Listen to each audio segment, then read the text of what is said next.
Darren Espanto at Albi Casino, trending ngayon matapos ngang maglabas ng ayuda habang nasa taping kasama si Bel Mariano. Umani nga agad ito ng samot-saring komento dahil ibig sabihin tuloy-tuloy pa rin nga talaga ang taping nila. Sa kabila nga talaga ng sinasabi na meron na daw pinifilm or ipifilm ang Don Bell matapos nga ang Can't Buy Me Love na series.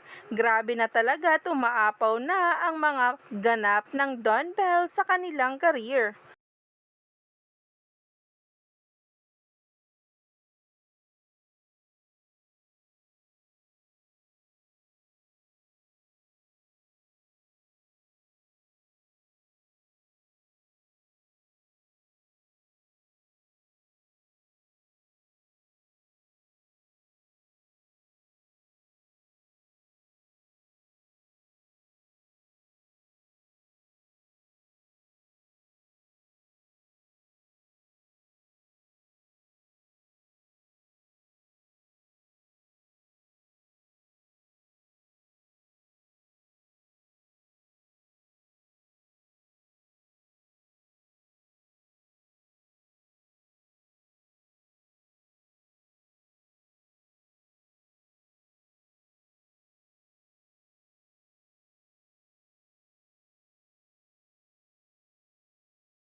Kaya naman talaga, maraming ang paayuda ang dapat nating abangan tungkol sa Don Bell.